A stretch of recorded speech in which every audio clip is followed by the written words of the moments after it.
Hello everyone, so we're shooting 300 yards today with this Primary Arms, what is the 1 to 10 by 24 GLX scope. So that's at 10 magnification. Let me zoom back. That's at 1 magnification. So this is an excellent reticle. Really great for like target acquisition. That's at 100 yards right there. And then that's at 200 yards there. I would definitely want to zoom in a little bit for that. Right, because this, you may want to shoot this in 1x for a wider view. And when you go to 200, zoom up a little bit to maybe about there, about 2 or 3 magnification. And then for 300 yards, yeah, I want to get max magnification. So we're gonna shoot 5 rounds at that steel plate. I think it's like a goat or something. Get into position here.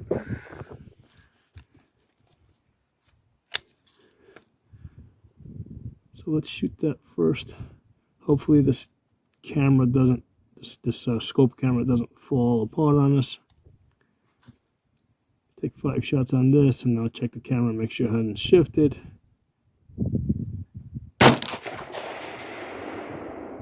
Can't tell if I hit it.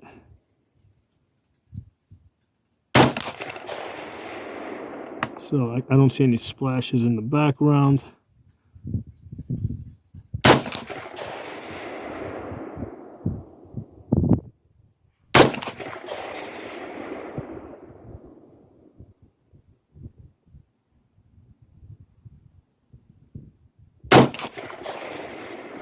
Yeah, so I don't know if I got hits. Let me check that.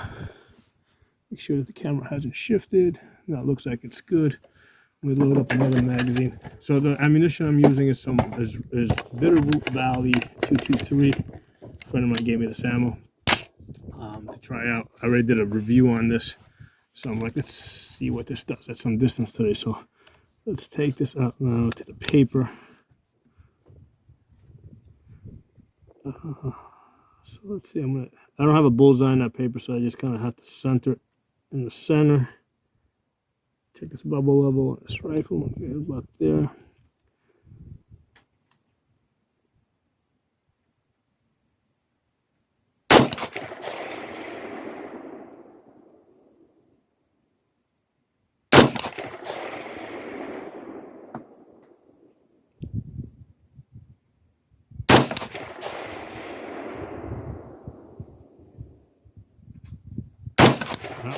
Definitely pulled that to the left.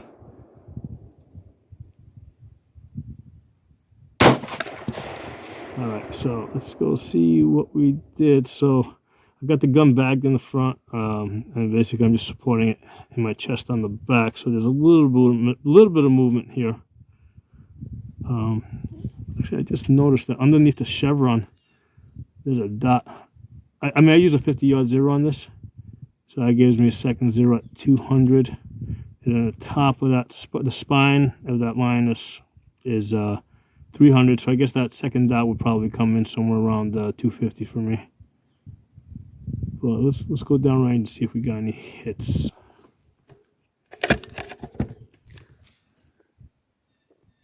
So while I'm walking, you know, I when I'm shooting, let's say at 50 yards, 200 yards, you know, in between, and I'm like, a lot of times I'm like, you know, like shooting like benched.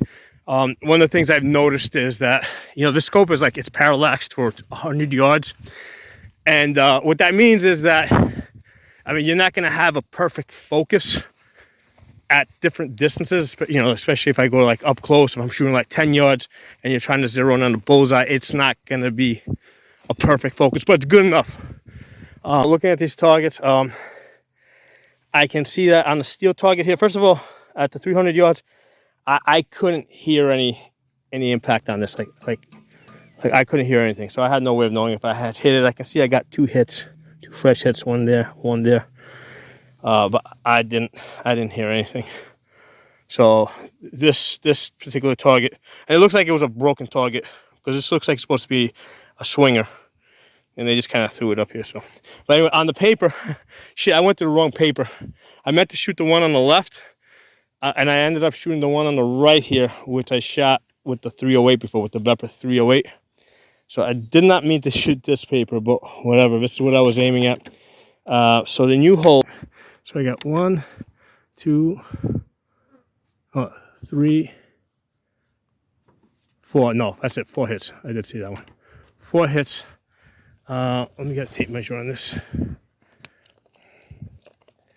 Yeah, shot the wrong target. So this is with the Bitterroot Valley, which is pretty budget ammunition, 300 yards. With the Palmetto 223 Wild. And at 300 yards, I've got about 12 inches. The paper, well, actually, the paper is bent. It's 11 inches. The paper's going to stretch out to like 12. Because right now it's bent. So it's about 11 and a half, something like that. So yeah, 11 and a half inches with this Bitterroot Valley at 300 yards, which I would consider pretty budget ammunition. The other thing is I'm shooting through I'm looking through the camera scope, so it's not a very comfortable way to look through it, because it kind of dims it down. So it's not like I'm gonna shoot again without the scope camera. We'll see if I do better. I'll shoot on this one over here, the fresh one. I have to try to mark this somehow, because I'm kind of like just holding in the general center of this paper. I forgot to bring, normally I bring like a little piece of blue tape or something and I'll put it there, but I forgot to bring something, so I don't have a way to mark my bullseye right now. So I'm just kind of holding in the center of the paper. But yeah, that's where we're at, shooting from 300 yards back there. The 300 yards what I would consider like shouting distance. So if I was shooting to somebody back there, like I can't carry on a conversation across 300 yards, but I could definitely say like move left, move right, take cover, like basic commands. You can shout that out at 300 yards. So 300 yards is in an open field is shouting distance, and that's definitely a distance that everybody with a rifle should have some experience with. You can't just go to these indoor ranges where you're just shooting at 50 yards. Some ranges max out to 100 yards. You got to get to a 300 yard range because that is like well within shouting distance. Hey, I wanted to show you guys some features of the auto ranging of this reticle. This is an excellent reticle because you got those outer lines that guide you to the center, and then you got that large outer horseshoe. But when you zoom in, right, first thing that's going to become really useful is the auto range. Right? So if those papers over there if that was like a man, right? If you can see right there, like I can match him up to that line, head to foot at the 5. So he would be at 500 yards. So if I was going to shoot him with a 5200 yard zero, I would basically center, like right there, that would be a headshot, right? That line, the 4th mil line. So you got 3, so the top of the spine is 300, then 400, then 500. So that second horizontal hash that I have in the center of the paper is what I would hold for a chest shot, right there. So this is an excellent feature. And then you got this grid where if you're shooting against the background, right, where you can spot the impacts. So if I saw that I'm holding there and I see that the impact is, let's say, on a dot like 2 mils over to the right, I would just transfer that to the target, right? So wherever I spot the impacts, that's my new aiming point. So this reticle from Primary Arms, I think it's called the M10, is really an excellent reticle. And you can zoom back, and then you got a great CQB scope that guides you to the center. And it's first focal plane, so that the measurements, like I don't have to go to max magnification to measure.